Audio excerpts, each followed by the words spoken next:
It is a privilege for me that you have decided to spend 1 hour with me, maybe a wastage of time for you, that you will know after the end of the discussion. But it's a privilege for me because I'm not a professional speaker. I don't go around speaking about my experiences. So I'm not a professional speaker, and also this subject, Anup suggested that I came to Hyderabad. I come every year for a CII seminar where they request me to chair a panel discussion. So, and then when I'm in Hyderabad, I'm normally a guest of Mr. Anup Saxena.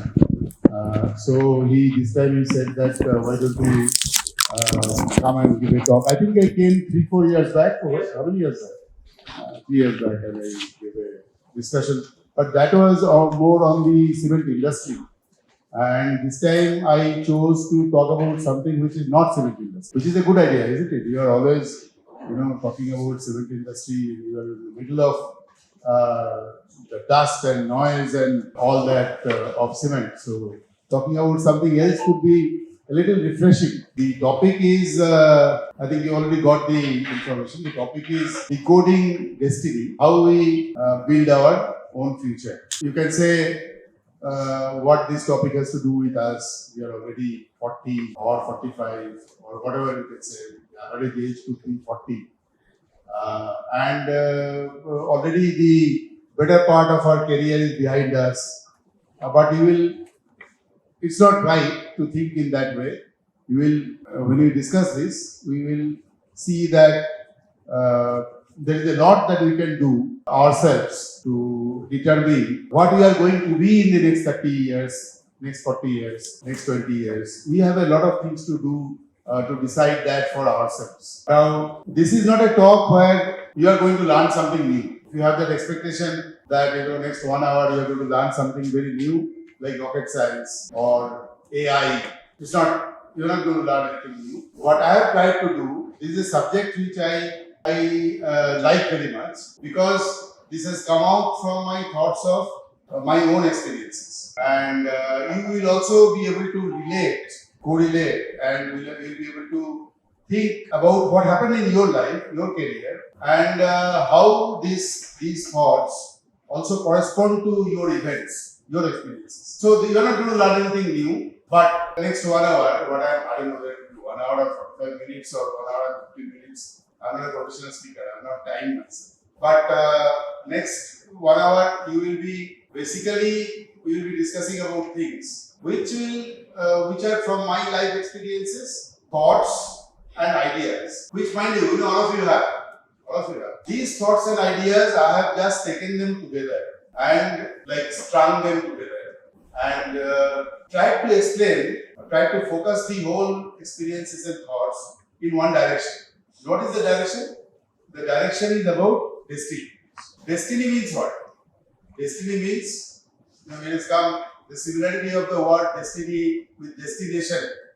We know destination, right? And we know destiny also. Where are you going? And that means, what is our future? When it comes to life, destiny means what is our future. And, so it's a discussion about destiny is something like a discussion about philosophy. You all have heard about philosophy. Philosophy is a subject which earlier many people used to study philosophy. Now, people who study philosophy, I think, have reduced in number. And people who study science have increased in number. But I look at philosophy also as a science. And so there is what is the one key word for philosophy? There is a connection between philosophy and our topic of today, that is destiny or future. There is a saying, somebody said, and I don't remember somebody, it's not my words. Somebody said that 2 big days in your life, the day you were born and the day you know why. Can somebody explain what is meant by that quotation? It is some famous fellow said this, I don't remember. But so why were you born? Throughout our life, 24 hours and 365 days, how much time we think about this? We hardly ever think about this, right? But to some people, at some point of time, on some day, suddenly this realization dawns that this is why I was born. So there are two big days in your life. One is the date of birth, the day we were born, and the other big day is when you know what is the purpose. And this purpose of life is the key word, is the key topic around which goes the subject of philosophy. If you have to describe philosophy as a subject, it's a vast subject. There's no beginning and there's no end. Some of you maybe Atul will be struggling. That this guy is a science student and an engineer, and he's talking about philosophy. But then when you become 65, 66, 67, then you can always talk about philosophy. I did not talk about philosophy when I was young, but I wish I had. Sometimes I even wish that probably I could have done better for my friends and my relatives and my fellow citizens if I had studied philosophy and not engineering. But it's a hindsight.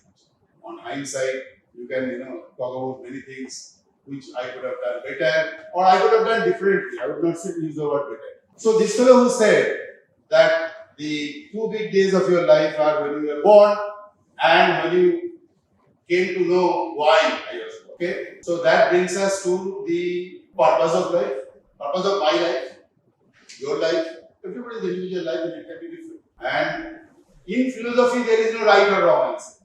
In science, there is a right and wrong answer. But in philosophy, there is no right and wrong answer, and every answer is right to you. So we come back to from the purpose of life, we come to our topic, what we are discussing, which is destiny. Destination, you can say, or destiny. We all want to know what's going to happen to me in future. And I will now go into a little controversial subject. And when I talk about this controversial subject, don't think that I am against it. I am not expressing any view for or against. But I am going to touch on this. When you want to know what is in your future, what do you do? What do you do? When you want to know? When you are born, right? And when you are born, then our parents normally go and rush to an astrologer and make a kundli. You know kundli, right? How many of you have a kundli? Then you're not, I can't see all the hands. If you have a kundli, then please raise your hand. But anyway, I still have only 80%. So 20% don't have kundli. But in our time, without a kundli, you couldn't get a school admission. But anyway, it has always fascinated me. So kundli is one part.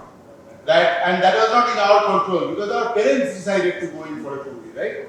They'll go to astrologer, they'll plot the times where which planet was at that time when you were born, and then they would write down what's going to happen to you, including what you will do in life, whether you will go to foreign countries to travel, and when you will get married, when I will die, and when I will die of what disease. So I of course also had a kundli. It was not in my control, but my parents got it done. So one part of knowing your future is going and getting a kundli done, right? That is called casting or horoscope or planetary. What else do you do? So there are other ways also, right? So first of all, when you have a horoscope or kundli, the astrologer will also tell you that look, in this period you have got problem. Why? Because Shani is in so and so place and Rahu is in so and so place, right? So you will need to wear either this stone or that stone which has to be in touch with your body. But when I go around, I look at people, I meet lots of people. I look around and I look at people and I look at four rings with 4 different colors of 4 different stones. I know what's going on. Okay? That people have been threatened by their astrologers, and then they have said that your time is going bad, so you will need to wear this, and go to that shop. He only gives original stones, and that stone has to be in touch with your body.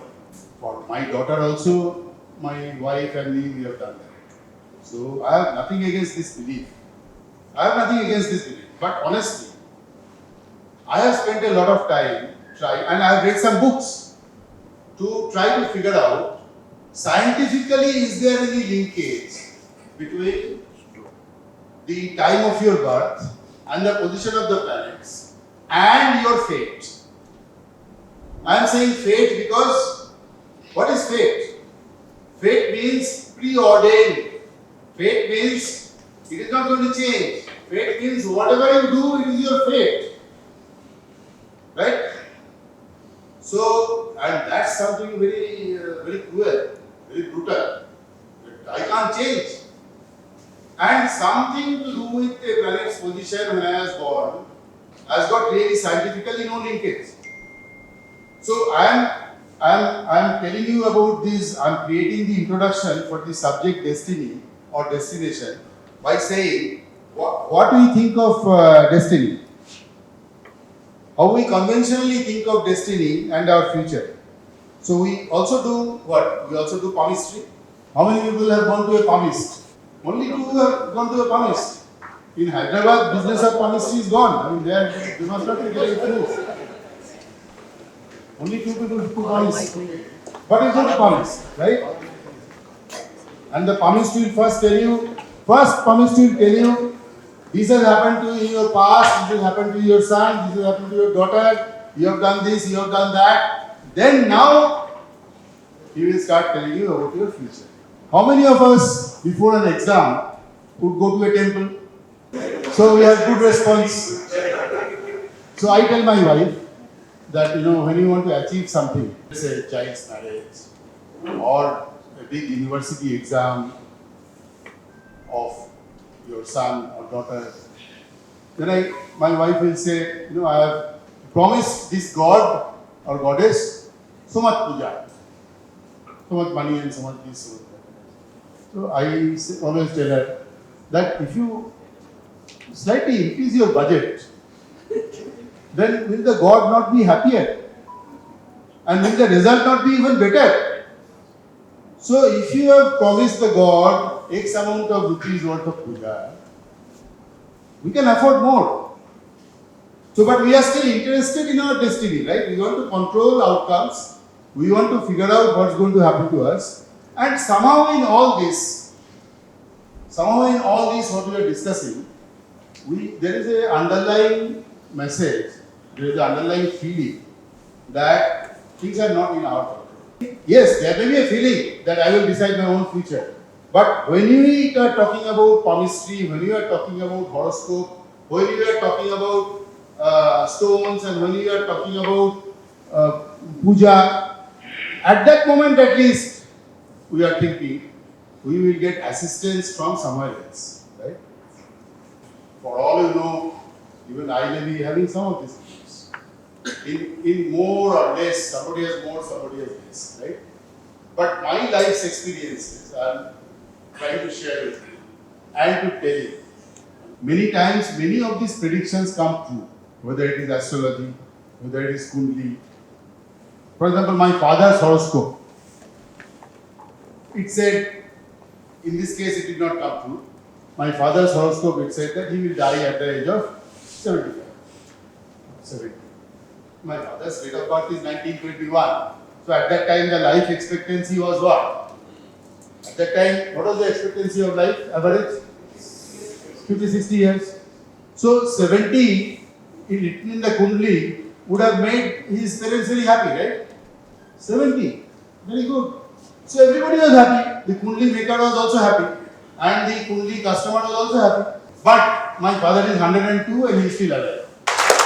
And he is still alive and he still moves around on his own and he can read books and he can see TV, he sees football matches, European Cup and Premier League and things like that. Of course, movements are a little slower now. And this is where you have to believe in a thing called coincidences. There are also things that happen to us in the normal course of events. For example, if the Kundli tells us, your son will go abroad when he is 35. I am happy. And somebody's Kundli may say, your son will earn a pot of money by the time he is 45. I am happy. But that doesn't prove anything. Because this will be just simple game of probability and simple coincidences, right?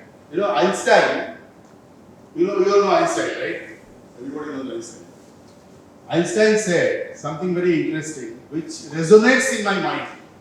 He said, coincidences, which always happen in our life. He said, coincidences are God's way of remaining anonymous. Can somebody explain that for me? Einstein was a scientist. People say he didn't believe in God. But later part of his life, he was a spiritual person as well. But can somebody explain to me what he meant by that? Coincidences are God's way of remaining anonymous. We support anything continuously, it will be done like that. That is true. If you are, that's not a fixed idea. You are focusing on that and thinking of that happening. But here, what probably Einstein, and he was a deep thought person. What probably he was trying to say in this quotation, and we can interpret it in any which way, but probably he was trying to say that if God has to make something happen for us, then he has to come in the front and then make it happen. Right? He can't do that. He can't identify himself. He has to remain anonymous. He has to remain in the background. He can come in any form or he can just make it happen. Suppose you have seen the movie called PK, right? PK. Have you seen the movie called PK? In that movie, somebody goes to, before exam, somebody goes to a big tree and there is a small temple or some small idol there. And he puts some puja there before exam. And then he goes, that my exam will be good. Please let me pass the exam. So he passes. So who can tell it is because of the puja that he has given to the temple or he has done well in the exam on his own? The belief is everybody's own and it is sacrosanct and it is not anything. But then, we should not impose our beliefs on somebody else. That's very important. So I talked about coincidences and probability, but although I have nothing against these beliefs, but at the end of the day, there is another interesting quotation which all of us have heard. God helps those who help themselves. What does that mean? If you take the initiative, you will succeed in that. So that means it is not God that is helping. You are helping yourself. And the saying is, God helps those who help themselves. Meaning, you help yourself. Although this story has come from the scriptures, this story has come from some Old Testament story of the Bible, etc., etc. But then, this particular saying from the scriptures has a very interesting implication for our life in understanding Einstein's quotation. Coincidences are God's way of remaining anonymous. If you read these two things together, then you will actually be reinforcing the idea that I am doing things myself, I am not depending on others, and then you can say that God has supported me and God has helped me. That matters less. What matters more is that you have helped yourself and you have succeeded. And then you are giving part of the credit to God. That's fine. The important thing is that you have succeeded.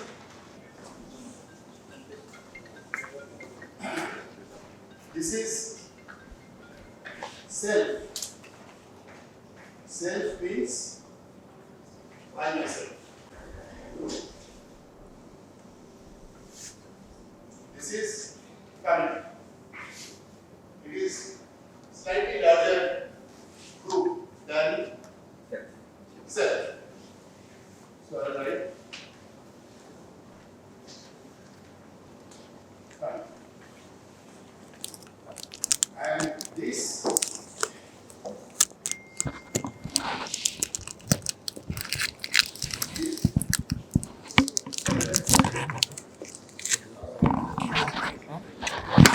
society. Yes, society is the correct answer maybe. Here I will write Vikarsanam. The organization. You can also write society. It's not a wrong answer. But I am trying to say, why is it relevant today? Because today we are talking and discussing in the ambience of an organization. So I'll write organization.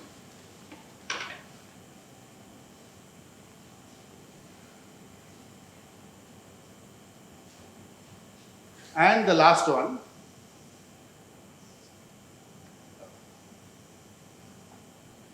is the nation or country.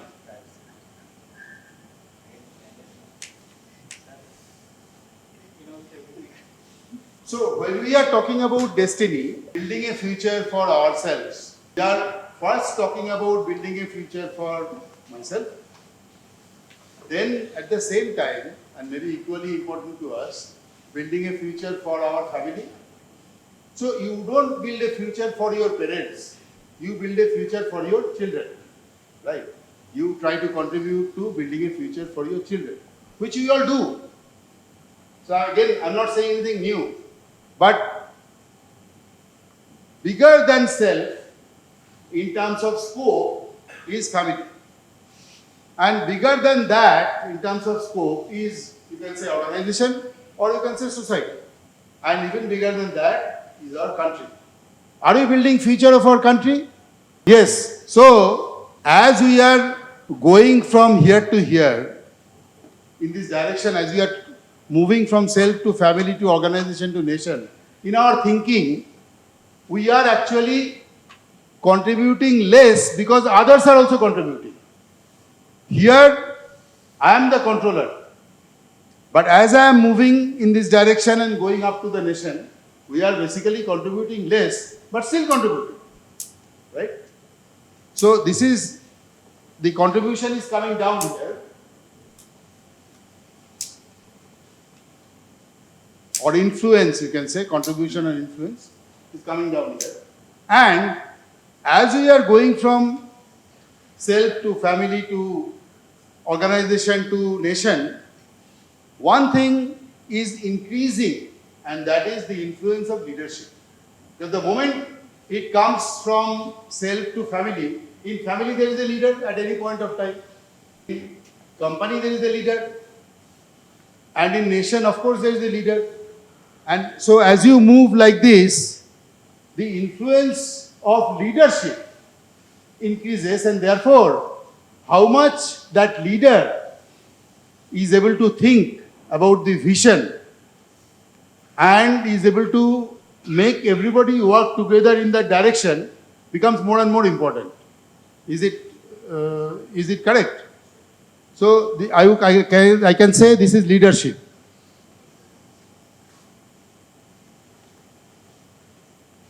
Now, whenever we are trying to define our future, and we will come to that discussion, how we do that, how we all do that, more or less, but we'll come to the discussion. But whenever we are trying to work for the future of ourselves, or for the future of family, or for the future of company, when Anup Saxena, for example, is thinking about the future of the organization, or when the Prime Minister is thinking about the future of the nation. So, there is another thing that is changing. We, in any eventuality, in any circumstance, we cannot be the boss of all variables. We always operate within a circumstance, within a situation. And in that situation, to be able to define our own future, there are some things which are controllable by me and some things which are not in my control. Examples must be coming in your mind that in my own career also, in my own life also, if I am trying to trying to build my future, trying to improve my future, trying to run after a goal, then I don't control everything. But the circumstances that are given to me, I work within that circumstances and try to change things for the better. So another thing that is changing here, as we are moving out from self to family and family to organization and organization to nation, the uncontrollables are increasing. uncontrollables are increasing. I will give you example. Take nation for example. If there is a war today, if there is a World War III, or if there is a COVID pandemic, it affects the whole world, it affects the nation also. Is that controllable? But for an individual or for a family, its impact is less. There is an impact, but a short time impact for 1 year, 2 years. But then for the nation and for the company on a different scale, the impact is more. So an example of controllability is such factors which we can feel, which we experience, but we cannot switch it off or switch it on. And that increases also as we move in our effort to control the destiny of self, then family, then organization, then nation. Okay, now when we are talking about building a future for ourselves and for our family, let's for the time being stay with ourselves and our family. We are not saying, we're not talking only about the future of my career. We're not talking about only the future of my son's career. When you talk about building a future, you also have many other parameters. For example, health. Just one example. That health is a part of our future or not. So, we want to also have some idea about what should be our health. What should be the health of my family? What should be the health of the organization? Yeah. So, when we are talking about future, it is we should not, we are because we are sitting down in a conference room of a organization which is run profitably. We should not think that we are only talking about money. We are only talking about career. We are only talking about growth and profitability. But there are many other parameters, and health is just one example. But health is as much a part of our destiny as it is a part of, as anything else is part of, right, of our future. So we are talking about building our future here. We identify distinctively 4 things that we do. 4 things that we do in trying to shape our future. 4 things, and you will see how you have done it yourself. The first one is dream or aspiration.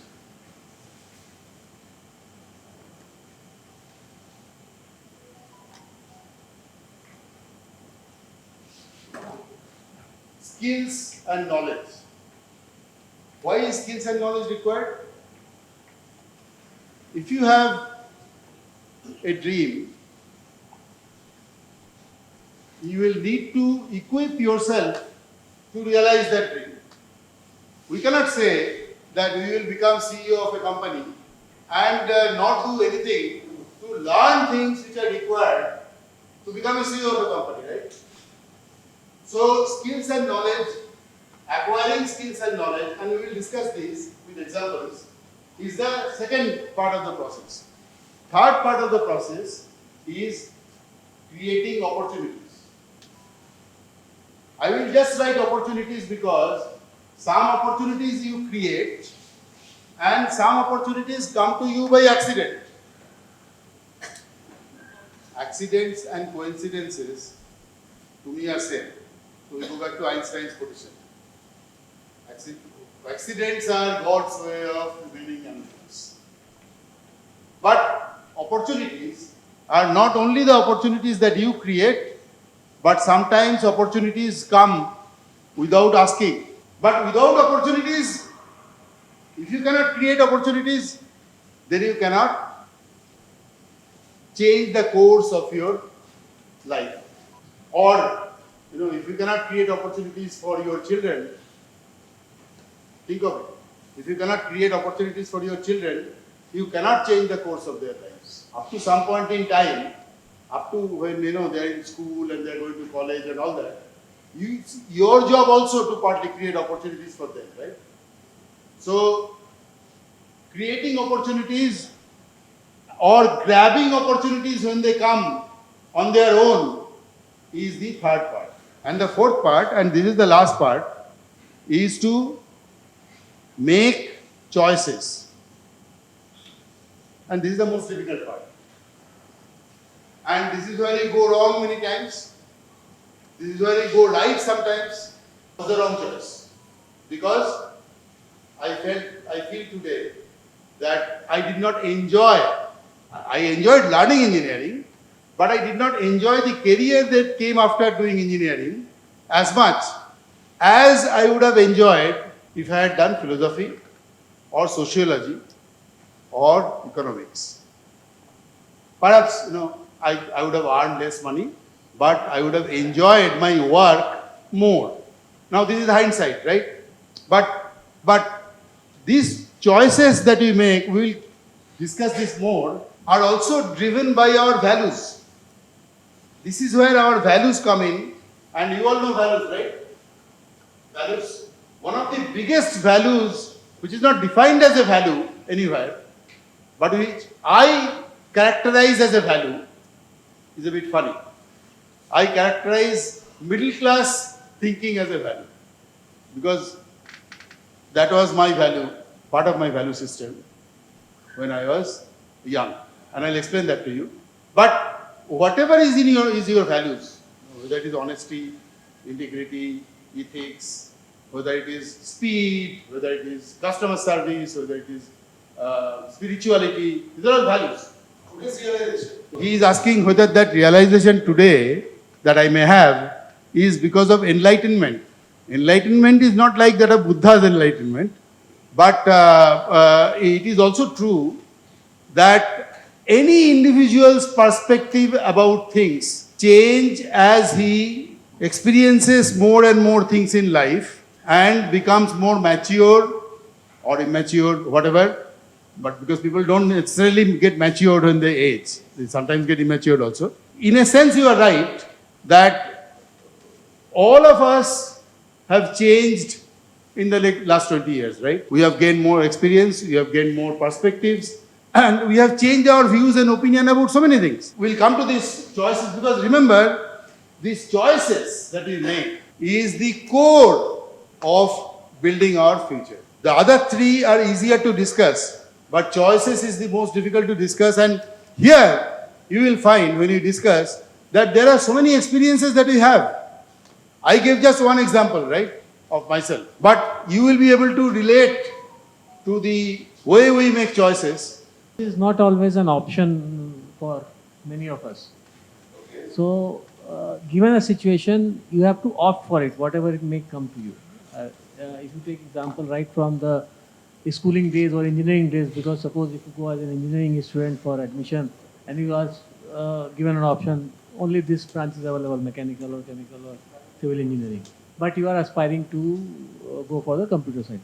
So that is not about your choice. Similarly, if you go for a job after your engineering, so it's not always your choice, because when you talk about the middle class value and thinking, so you wanted to get into a job as soon as you finish your engineering. So it's again, it is not your choice. So you are not given an option to exercise your choice. The question is good because, tell me. He is basically saying that you have limited choices because your degree of flexibility is not there. That's what he is basically saying. Now, let us elaborate this. My father, some background is required. My father started his career as lower division clerk in railways at a salary of 33 rupees. My mother was a housewife. Till the age of 30 or 35, we didn't have a Western style toilet, we didn't have a AC. Until the age of 25 or 30, we didn't have a TV, didn't have a refrigerator. Now you can say that, and I never took a taxi anywhere. Never took a taxi anywhere. Never went outside to eat in a restaurant. So, giving you the background of the time when I grew up as a student and that value of middle class. Now, everybody's value need not be middle class. Even a middle class person need not be fettered by the value of middle class. The prevailing value in his mind may be something else. In my case, it might have been because my mother was deeply focused on my son becoming engineer or doctor. But for us, in our family, in all our relatives and all, it was something big. So, and coming from that family, that poor family, which didn't have any savings and things like that, becoming an engineer, doctor was what? Was a sign of upgrading yourself as a family and also increasing your income, right? It's at the end of the day all about money and wealthy life, quality of life, lifestyle, whatever. You can combine all of them together. Now, I'm coming back to Atul's question. It is determined by in a man's mind or in a woman's mind. I'm saying man, sorry. In a person's mind, there are many values. It is a predominance of a value. I'll give you example of everybody's career goals, everybody's life's goals are not necessarily driven by money. You may or may not believe it, but I am encountering today many people who are thinking differently because they are driven by different values. There is a friend of mine whose son did engineering, computer engineering, got a very good job because there is a lot of peer pressure when you are doing school and college that you get into engineering college and get a job in campus interview and things like that. Get a good job. He got a good job. After 2 years, he told his father that I'm going to leave this job. Why? Because I am not enjoying it. Father explained that you've got a bright career ahead of you. You're going to earn a lot of money. You're going to have a very fanciful life. Your family is going to be well taken care of. But he said, to me, it is more important that I enjoy what I'm doing. He left the job. I'm giving you live example, not stories. He left the job and he went and enrolled himself in a music school. And he, later on, after 4 years of being in a music school, he became a music teacher in a music university. So, everybody's values and everybody is not constrained. There was a time when probably doctor and engineer was the epitome of success. And that's coming from middle class background, middle class values. But even in middle class families, you can have prevailing values which are different. There can be exceptions. And today it is increasing. So these values, am I able to, through that question, I think we can sort of try to explain what is values and what influences our choices, the choices that we make. Now, you can go back and think in your mind, what choices did I have? Atul says we don't have choices. We have to study engineering, that is a given. And then after we study engineering, you have to take a job, that is a given. And then you have to join the rat race, that is also given. So then you are building a future which you have designed for yourself, right? Because you have made those choices. You cannot blame somebody else, right? And I can, in my pocket, I have other examples also. But if I have proved my point, other examples of people not necessarily going for more money, more career-oriented future, but going for different kind of life. But that's also building your future. That's also creating a new life, different life for you, isn't it? And you can't say this is bad or that is bad, right?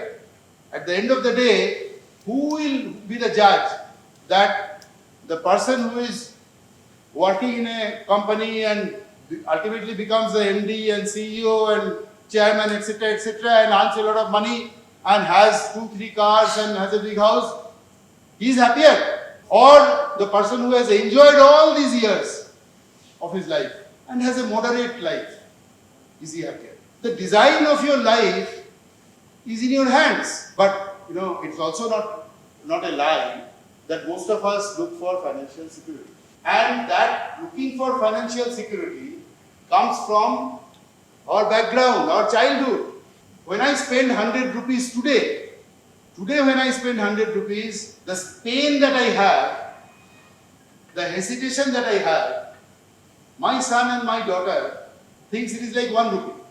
But that the habit of saving, the need to save, the financial insecurity that you have had in the past.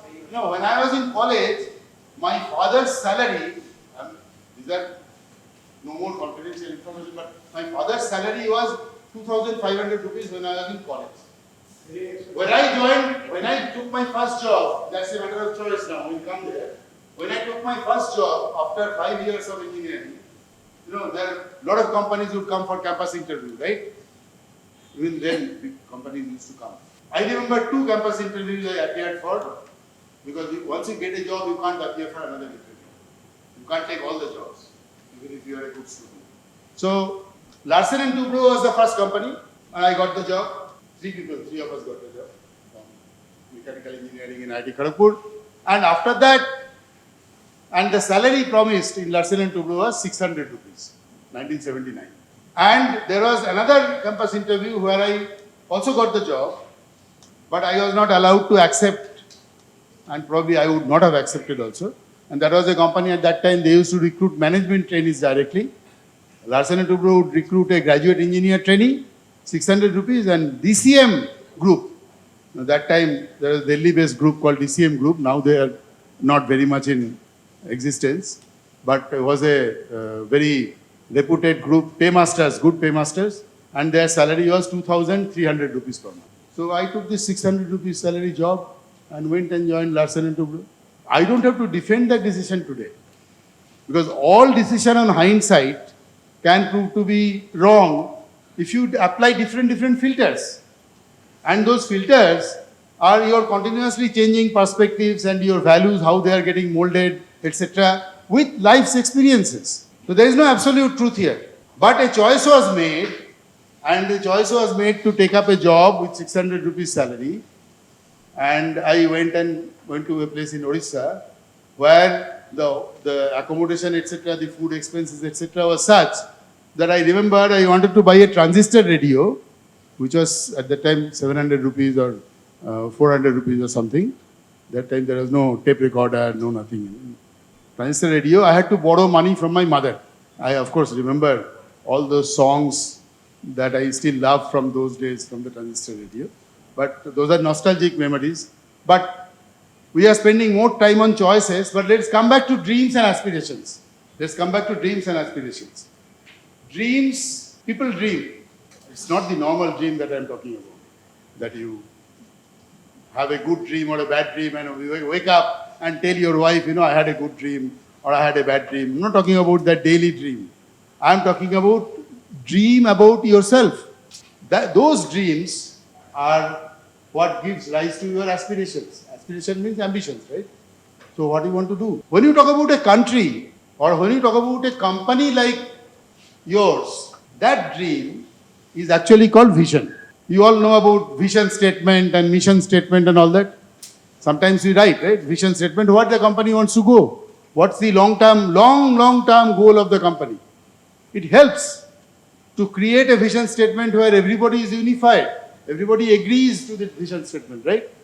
There was this Prime Minister of Germany, whose name is Helmut Schmidt. He was a very famous Prime Minister of Germany, who was Prime Minister after Second World War, and he contributed greatly to creating what you see today is the European Union. You know European Union, right? EU. Today there are 29 or 27 nations part of that union. The first experiment in the world where instead of dividing countries, we go on dividing countries, right?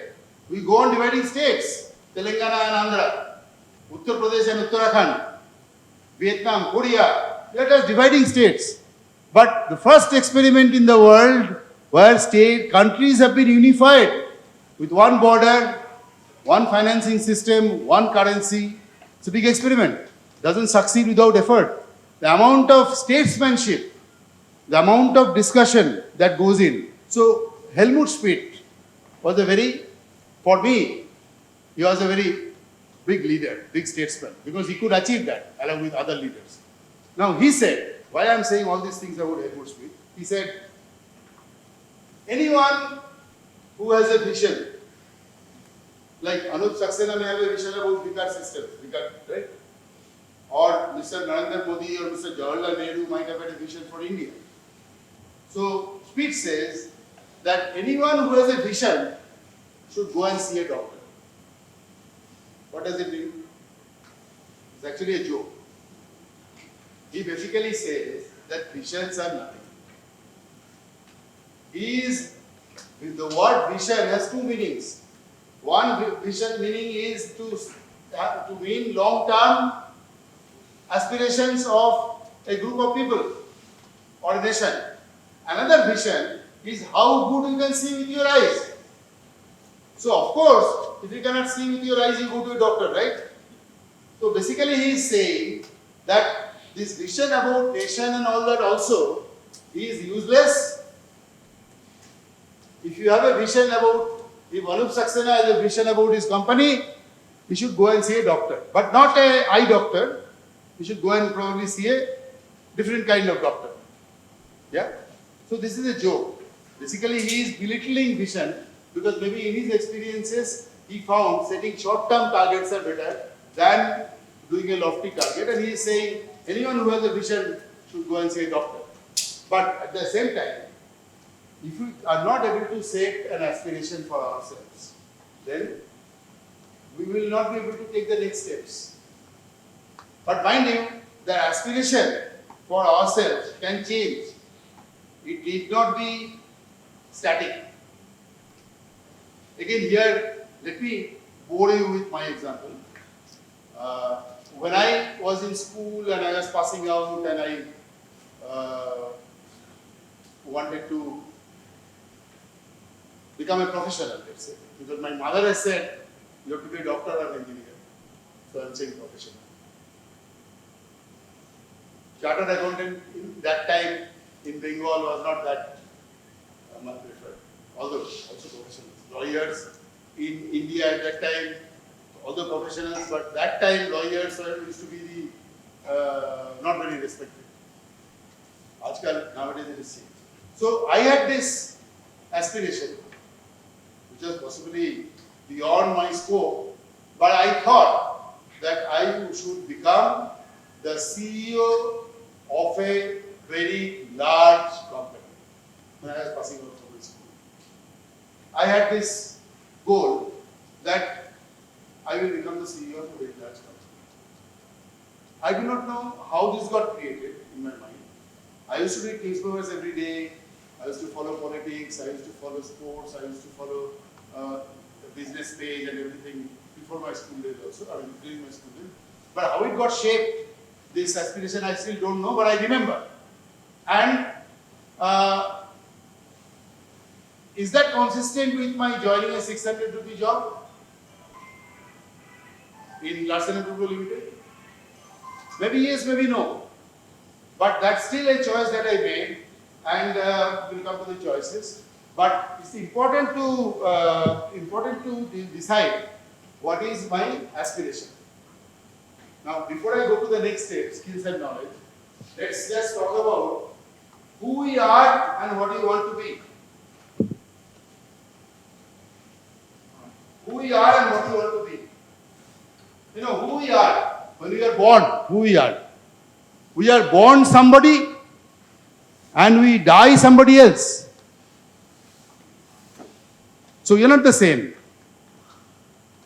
But by who we are, I am saying, how are we born? Do we control where we are born?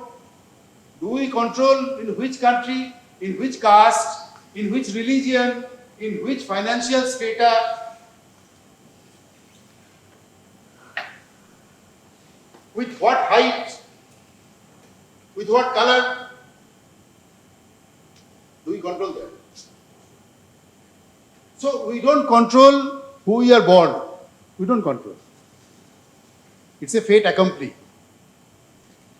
But that does not fully limit our scope in deciding who we want to be. We may have an identity when you are born, and today it is all about identity. You know, people are fighting for identity. We may have an identity when you are born, but that identity doesn't limit us as long as we can create a vision which is commensurate with our thinking, our goals, our experiences. We can create a dream and aspiration for ourselves, and we can acquire the skills and knowledge. What we are and what we want to be can be totally different. We talked about identities. Total identity is, normally we mean by identity is religion, caste, etc., etc. What is the financial strength of the middle class, lower middle class, upper class? All these are part of my identity, right? There is another thing which I missed, which I have noted down here, that who I am before I take charge of my life. I take charge of my life at some point, right? Before that, the family also influences me. We talked about beliefs sometime back, right? I said we should not criticize or belittle other person's beliefs and faith. So those are created by the family influences. And I call that, all that together, I call it inheritance. You know inheritance? What is your family's legacy for you? Normally when we say inheritance, we say money. My father has left a house for me, or my uncle has left some money for me. That's not inheritance. That alone is not inheritance. Inheritance also means the beliefs that are inculcated in you by your family, the biases that are given to you. You are given some biases also. I mean, many Indians may have a bias. I don't know why, that Africans are not as good human beings as us because they are black in color. There are many Indians. You may not be one of them. These are biases. There can be very talented, very good people in Africa with all that color also. The law of averages apply everywhere, right? So these are biases, and this total inheritance thing is also as much a part of our identity about who we are. But who we want to be is something totally different. And therein comes the next step, the skills and knowledge. Now once you have set the goal for yourself, let's say in my case. Now when I am saying this, you can also please correlate with yourself. And if you give your examples, if you want to share your examples of any of these processes, you are most welcome. Because if you are making a toast and omelette for you to eat, that toast and omelette will need some salt and pepper. And the salt and pepper is, if you interact and you give share your experiences and examples, etc., that will be salt and pepper. Otherwise, the toast and omelette will be very drab. Of your karma, can you take your choices, your formative years when it goes up? It's all linked to your surroundings, your karma. And what you do is what you get at the end of the day. Some people say, if you have done something right or something wrong in this life, there is no afterlife, and therefore you will have to pay for it in this life itself. But then again, there are other people who say you will be reborn again and again and again. And if you are a human being today, you may be reborn. If you have sinned enough in your life, you will be reborn as an ant in the next life. The karma is something that is not in my theory, but karma is a very expanding word. It has a very, very big connotation. What karma can mean, there is no limit. You can maybe you can say all these things together, you can say karma. So that's one way, then it becomes much simpler. But if we want to teach somebody a theory or a process, then you'll have to break it down. So that breaking it down is, so these 4 steps, and there can be some 5 steps also, I don't know. I know about these 4 steps because this is what I have done.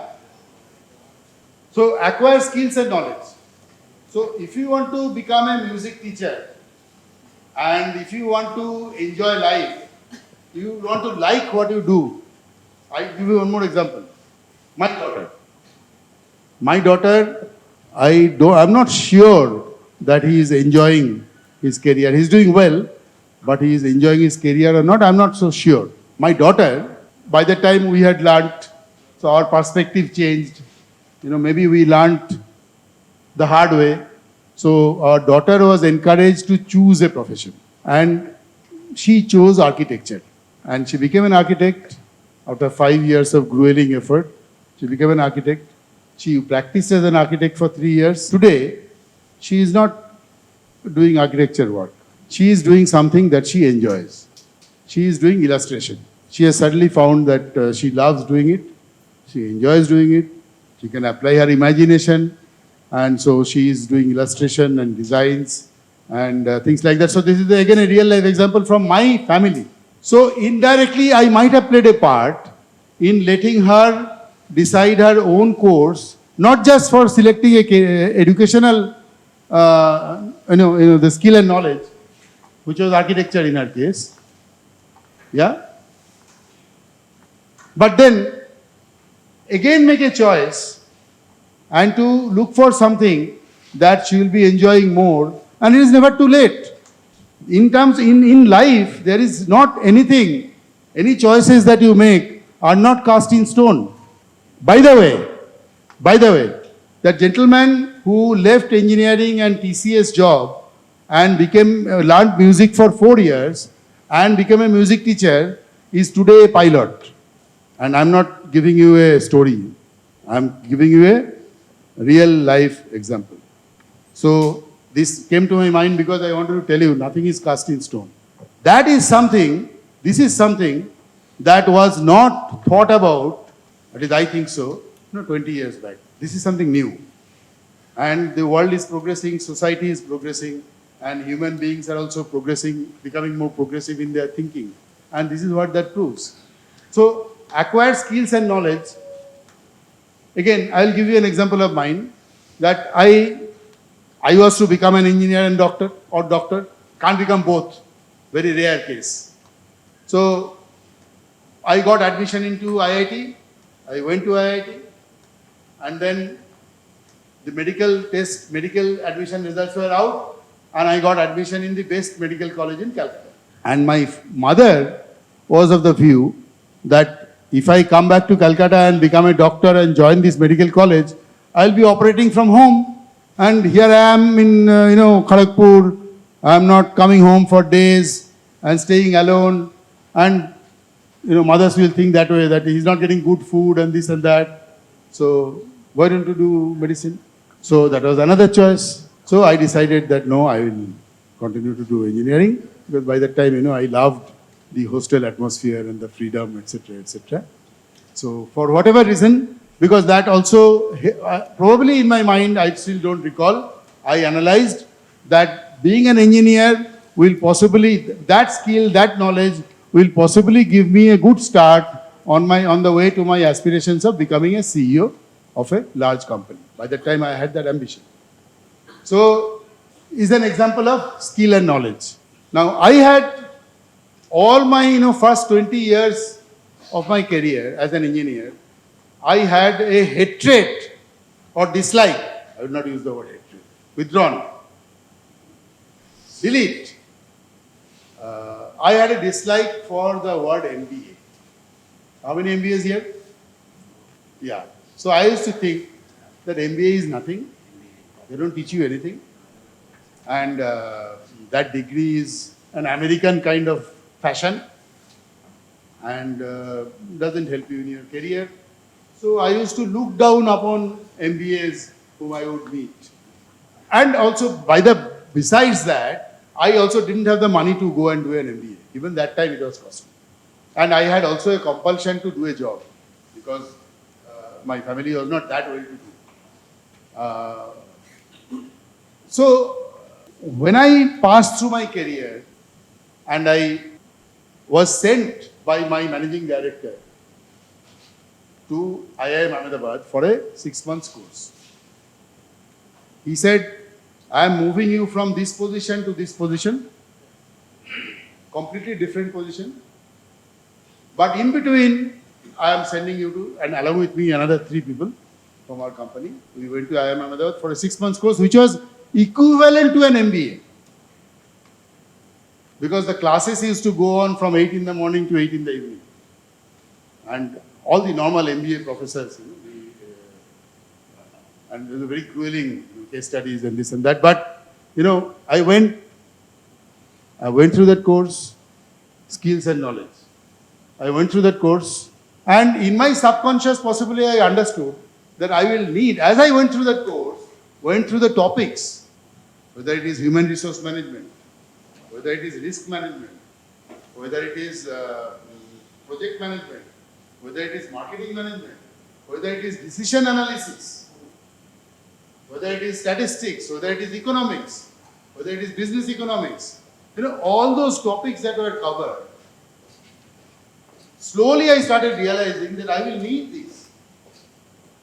And slowly my dislike for MBA started dissipating. And again, coming back to skills and knowledge, that how I got an opportunity to upgrade my knowledge, to be able to be ready for the next set of responsibilities, came to me. That opportunity did not have come to me, but it came to me. I do not know whether I created the opportunity or not. But as I said, some opportunities come to you by accident. But sometimes you don't even take that. That's the mistake. Someone said somewhere that at the end of your life, you will not regret what you have done, but you will regret what you have not done. And that's sad, isn't it? And that basically what you are talking about is talking about not taking the opportunities. That is actually choices. We will come to that. So choices we will cover that. See, creating opportunities and acting on the opportunities are two different things. When you get an opportunity, like let's say opportunities, he gets a very good job offer. Cement industry is a growing industry. He gets a job offer, and that job offer is big. Now you can evaluate a job offer many ways. One part is quantitative and one part is qualitative. Quantitative part of the job offer is very easy to evaluate.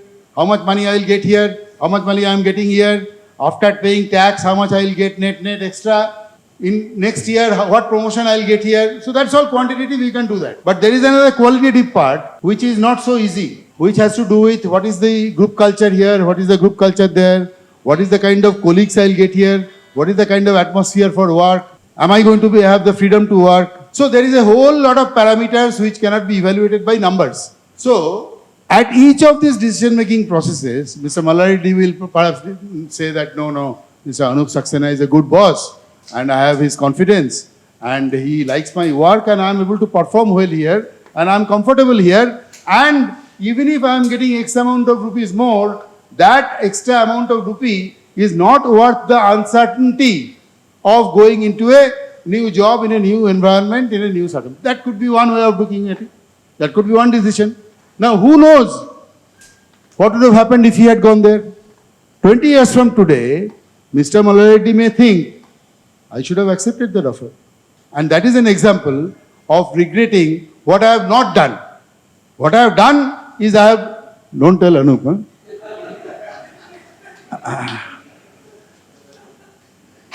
So, creating opportunities, I will give another example. As I said, I was focused on becoming a CEO of a large company. Now, you may really think, hey, who is this fellow? 600 rupees salary he has joined in a company where there are, Larsen & Toubro had 20,000 engineers, even at that time, 20,000 engineers. And he is talking about becoming a CEO, but it was somewhere in my mind. When I was working in Larsen & Toubro for 12 years, I worked there. I used to read a magazine called Business India at that time. Now Business India is not that popular, but it's still existing. And on the cover story, once there was a story about CEO of a company called Indian Aluminium Company, which is also based in Calcutta. It's a Canadian multinational company. And the CEO was a fellow called V. Sagar Sachdev. Very tall fellow, so he, in the article, in the cover story, story was about how he wants to take the company forward, increase its turnover, grow the company, set up new plants, etc., etc. All that has been reported. Accident. Sometimes accidents happen, right? God's way of remaining anonymous. I was traveling through an airport and I saw this guy, Sagar Sachdev, walking in. He is catching some flight. So I went and met him. I talked to him. I said, Mr. Sachdeva, and that time what? I'm an engineer in Larsen & Toubro and I'm nothing. He doesn't know me, of course, but I don't have, in Hindi there is a saying called, in Urdu, aukat nahi hai. So I didn't have any, is there any translation for that word? Aukat. But, I went and talked to him. I asked him, Mr. Sachdeva, I read your cover story in Business India. I like it very much. What strategy you are talking about growing the company. And I want to participate in that growth. I want to work in your organization. He said, fine, what you do is he gave me the name of a person, his HR head, HR director, that you write to him. No, he said, you write a letter to me. Yeah, he said, and I still have a copy of that letter somewhere in my file. I wrote a letter to him, and after about 10-15 days, a reply came from him. He said that please go and meet the HR director. And then I had a series of interviews, 5-6 interviews. And then I was taken as at a pretty senior position in Indian Aluminum Company. Now, this is an example of creating an opportunity. This is not an example of an opportunity that has come to you by accident. This is an example of creating an opportunity, and you can create. I'm trying to tell you even today, at this age of yours, you can create opportunities, and this is only one example. You can create opportunities in hazard different ways. Are you convinced? So creating opportunities or opportunities coming to you by accident, by coincidence, both happen. But important is to be able to recognize an opportunity as an opportunity. Many times we look at opportunities as threats. You know, in SWOT model, strength, weakness, opportunities and threats. Opportunities and threats are opposite polarity, right? 180 degrees apart. So many times you look at opportunities as threats. So you have to first recognize it as an opportunity.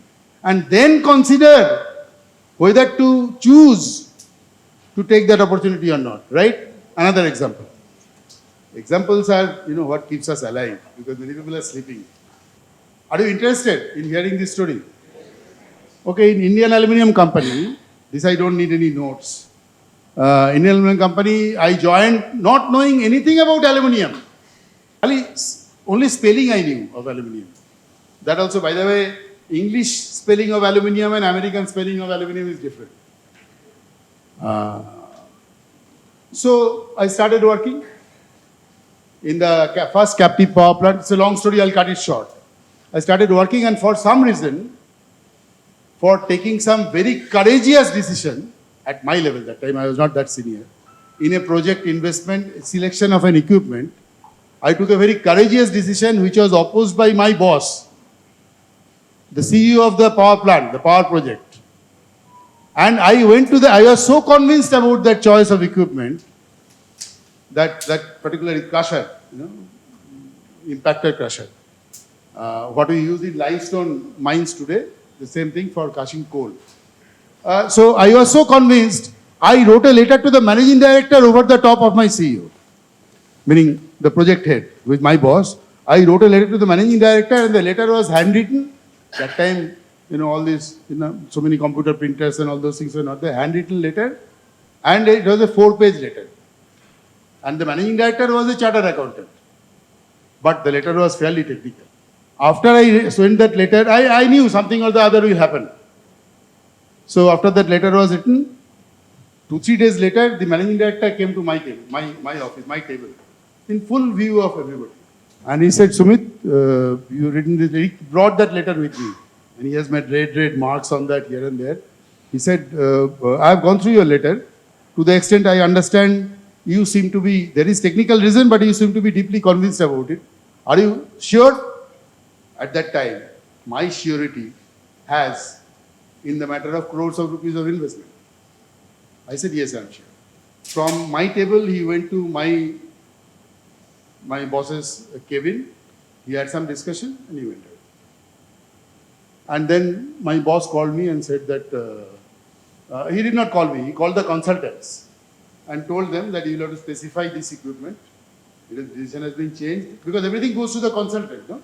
So consultants were told, that project consultants, DCPM, and they changed that. They also did not want that equipment. No? They never worked with that. That equipment was never used in coal crushing in India. It was called an impactor. It was used only mostly in limestone. And this was the first time boiler. The boiler, there are many things. This was the first time that coal with minus 10 millimeter particle size is required 100%. Normally particle size distribution you have different. So 100% below minus 10 millimeter was required. Normally pulverized fuel fire boiler, you have a ball mill, and then you powder the coal and send it, but this was crushing. Anyway, So, and my boss was terribly angry. And after that, for 1 or 2 years, he did not even interact with me in meetings, etc., etc., and never used to give any importance to my views because he took it as an insult.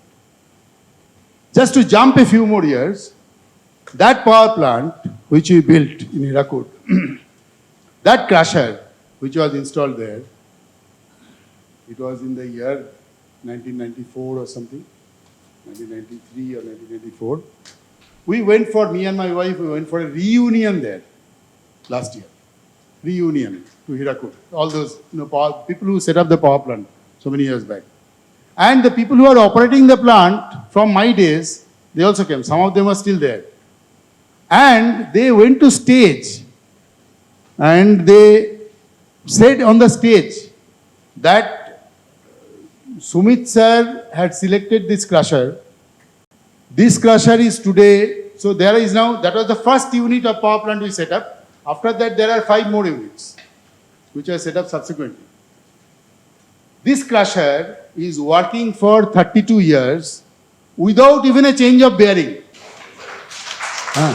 So I felt, that I did not know that, but I knew, I was convinced that this will work, and it worked.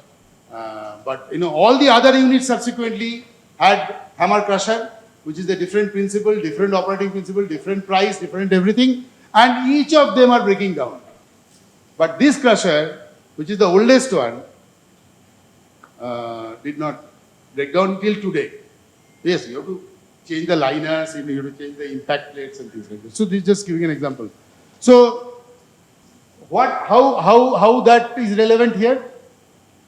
That is relevant here not only about standing by your choice if you are convinced, because I am new in a company and I am trying to push something and influence something, but I had the good of the project at heart.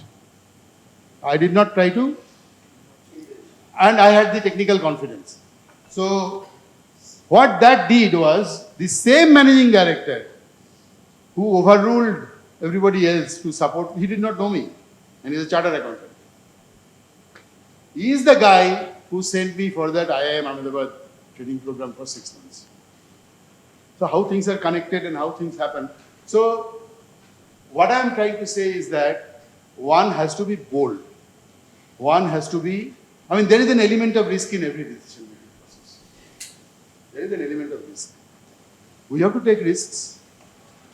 Mr. Mallareddy has to take the job. He has to take the risk. Whatever Anup says, immaterial. But the risk has to be an educated risk. Why are you smiling? You got a job offer, is it? To give you examples of how we can create opportunities and how you can make the right choice. There is no right and wrong, by the way. There is no right and wrong. And there are values coming. When you make a choice, values do come in. Now, when I was in Indian Aluminium, I didn't know anything about aluminium, by the way. But power plant project bana diya. After that, I went into a aluminium factory, and I was sent there by the then MD. There are very few MDs who will be looking at the careers of people at that level. Because I was what do you call it? A T-1, T-2, T-3, what do you call it? Level 1, level 2, level 3. The people going below, Job bands. Yeah. So I went to a factory in Maharashtra, and then one day in that factory there was a factory manager, there was a works manager. He called me. A gentleman called Suresh Desai. He called me, and he said, "Sumit, I am very sorry to give you the bad news." I said, "What bad news?" "No, it has been told to me by the MD that you will be transferred to Belur plant. It is a rolling mill, aluminium rolling mill, with 1,600 people in Howrah, on the other side of Ganges from Calcutta. Plant was made in 1939, and that plant was making continuous losses for year after year because of archaic work practices and norms and trade unionism and obsolete equipment and all that. And Alcan, the principal shareholders of Indian Aluminium Company in Canada, had decided to sell it off. And sell off the plant, let anybody buy it and do whatever they want, because we didn't want to bleed our profit and loss account for the company.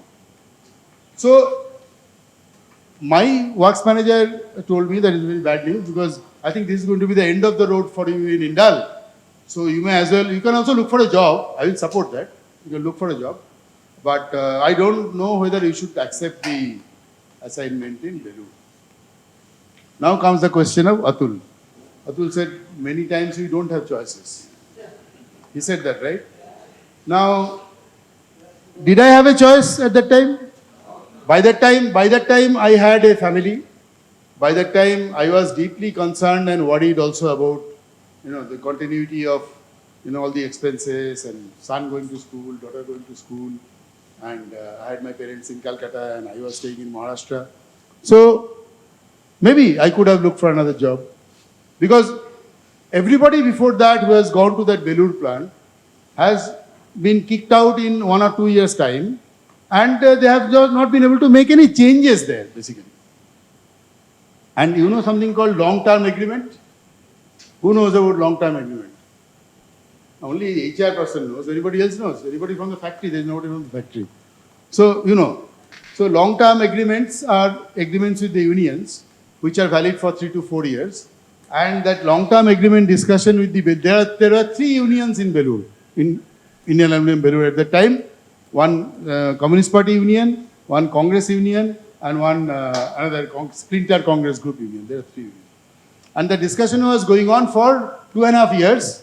Old agreement has expired 2.5 years back, and 2.5 years discussion is going on. They have submitted, the unions have submitted a charter of demands. I don't know whether you know what is called charter of demands.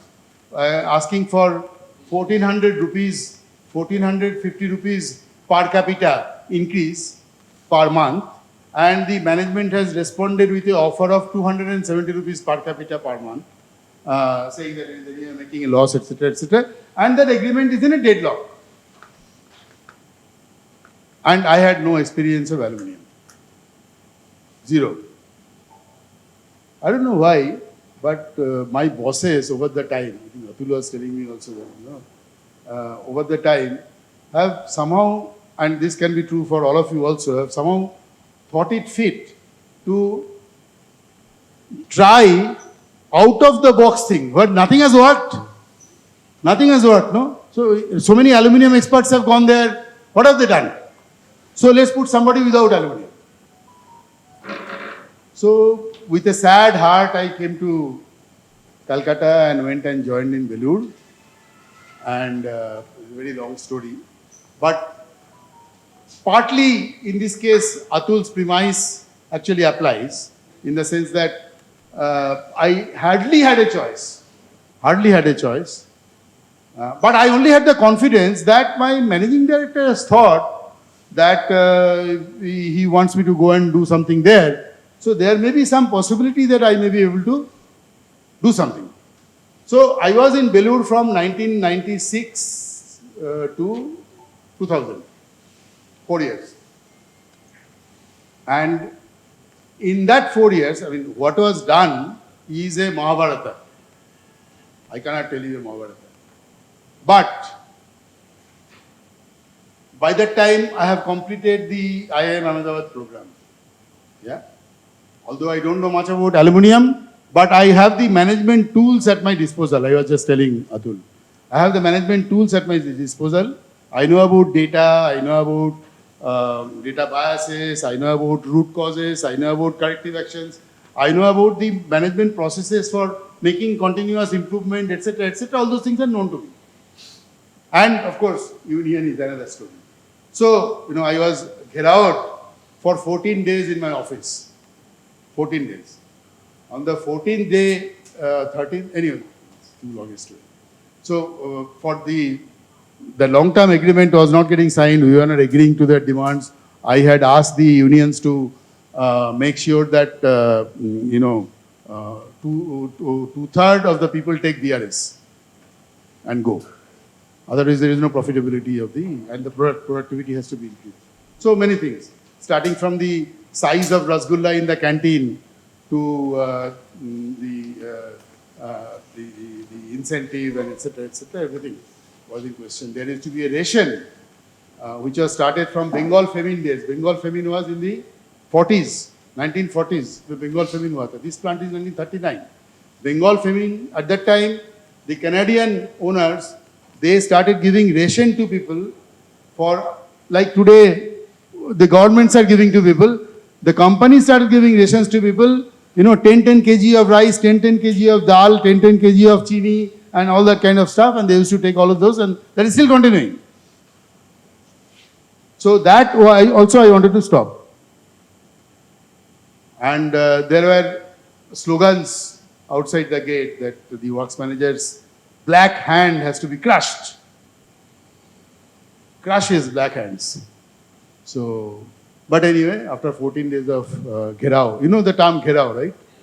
14 days of Gherao, ultimately the long-term agreement was signed. So 4 years' time, that plant went from loss, making a loss of 3 crores per month. Doesn't sound too much today, right? 3 crores per month, what is it? 36 crores in a year, right? But those days the number was different.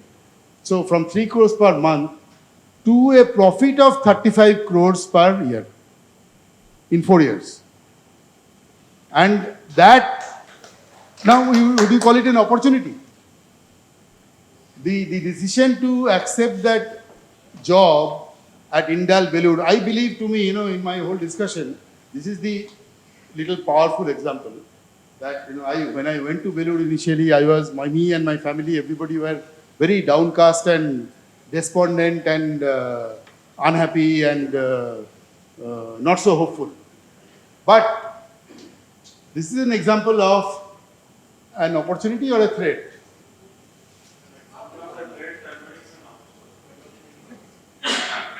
From whose perspective? From my perspective? Opportunity, threat converted to opportunity. But did my MD wanted to threaten me?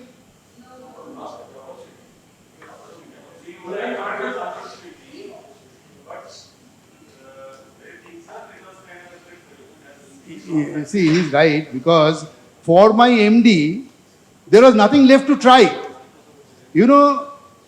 The only MD that I know in India who has been a trade union leader was my MD. He was a trade union leader. And then he went to London and did chartered accountancy and all that. He was a Naxalite in Calcutta, the famous Naxalite. You know about Naxalism, because you are from... so I'm telling you all these things. I'm not naming him. But I'm telling you all these things to tell you that he was a different kind of person. If you talk to him, his knowledge, the kind of things he has read. When he used to go to Canada to speak in the board meetings in Alcan, people used to listen to him silently. He had that kind of influence. But, this man, he also had nothing else to try. He had exhausted all his bullets. He had exhausted all his cannonballs, everything, all ammunition. So he tried his last bullet. So what happened after that? So after 4 years, Hindalco in the meantime came and acquired Hindal because Alcan sold Hindal. So because of the fact that Belur plant had turned around, it is still written as a turnaround story. Even in CII and other places it is written as a turnaround story. Then I was told that you are elevated as the chief executive of roll product business and you will go to Bombay. That was the biggest business of Indian Aluminium. And then I became president of Hindalco after that. So, of course, nothing succeeds like success. But also, nothing fails like failure. Yeah? At the same time, that is also true. But that's not the point. The point is that opportunities come sometimes when you create opportunities, and opportunities can also come by accident, by other people's design, but it is for you to make the choices. And you apply your values in making the choices. That is always true. You are applying always, unknowingly also you are applying your values when you are making those choices. Are you brave That's a value. Also, a value. In my case, possibly, it was also driven by the need, the aspiration that, I want to move up, I want to become a big leader, I want to become a CEO, etc., etc. So that also probably played a part, but I probably made the right choice. Although today I may think that philosophy would have been a better subject for me, but the satisfaction of having applied, I tell you, Atul, the satisfaction of applying the theories that I have learned on ground in real life situations, in resolving technical issues. Even a fishbone diagram, as simple a thing as a fishbone diagram, and I applied all those tools, and I tell you, the realization that these things actually succeed gives you tremendous confidence. So because of the union problem and everything, we have all closed the plants and we have started after 6 months after that because of these unions, everything. Where was I? So we were talking about these opportunities and making the choices, and on hindsight, you can always say that it has not been the right choice. But at that time, it was the right choice because it turned out to be good. So I wanted to say that I am 68. I'll be 68 in July. To be fair, not that old. But all of you are younger than me. Some more younger than others, but all of you are younger than me. You have a young audience, and even then, you may be thinking that all these examples and all these things, dreams, skills, opportunities, and choices, and you may be already doing them unknowingly, not in such a structured fashion. You do not think of them in a structured fashion. But what importance or what relevance, what significance does it have for us? But here I want to say, and this is the last page of my, it's all also important for you. Why? Because you have many more years of life left, and you have still to give something to your society, to your family, and to your company. Also, you have, and you have something to give to your family. Why? Because you may not have thought of defining the future of your children in the same way as we are discussing today. Not exactly the same. So if you feel that any of these examples or any of these theories or any of these structures and models that you are talking about here are useful, you can use them not just for you, for your career, etc., but also for your children. Because up to a point in time in their life, you are trying to shape their lives. You are trying to shape their future. So create opportunities for them, give them the skills and knowledge, and let them also take part in that decision-making process so that they will be owner of the decision and they will also be able to enjoy what they are doing. And in hindsight, anything can happen. Hindsight has no meaning really, because it's very easy to look at everything later on.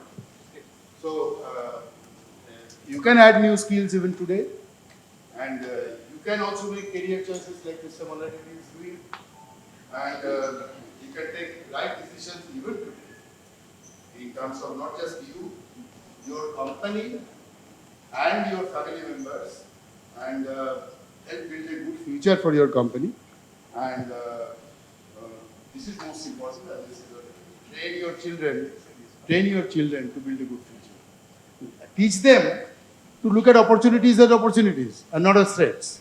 Teach them how to make choices, what are the filters they are applying for making choices. Today, people are applying filters of, will I enjoy this? Will I be happy doing this? Are they looking at money? Are they looking at the prosperity only? Or are they also looking at emotional happiness? Are they also looking at satisfaction and enjoyment? Which all gives rise to the other aspiration about life, which is good health.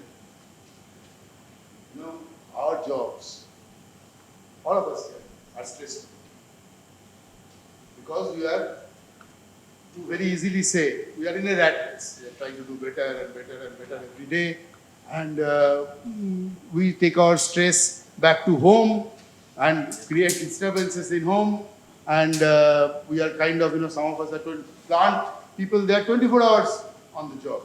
So that's not necessarily the right thing to do or wrong thing to do. It depends on what is your priority, what is your connection. In my life, living, I'm not physically seen them, but I have seen them working, I have seen them leading, I have seen them giving messages, and I have seen them executing things, and I have seen them taking decisions through media, through newspaper, whatever. That time internet or not ever. So this was such a leader whose photograph I have on my table. That is the kind of importance I give. So he said, and I am saying this to you, using his words, I can say this.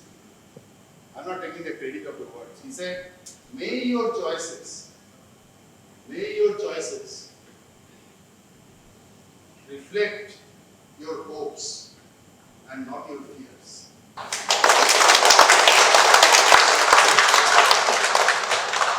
Thank you, Sumit sir, for your thought-provoking brief that you have given us. Probably whenever I also reach to your stage with my experience, I can be more convinced and more, I can say with more conviction that it's all about your choice. Because like you mentioned about the example, and we all also experience that opportunity and choice, always there is a conflict. It does Yeah. not go along. If there is an opportunity, then you have to decide whether you go for it. So it's not always about your choice, because back of your mind you may feel that this opportunity, whether it's a threat or so, you do not give any thought that it is your choice. Just you try to take a plunge and you go for it.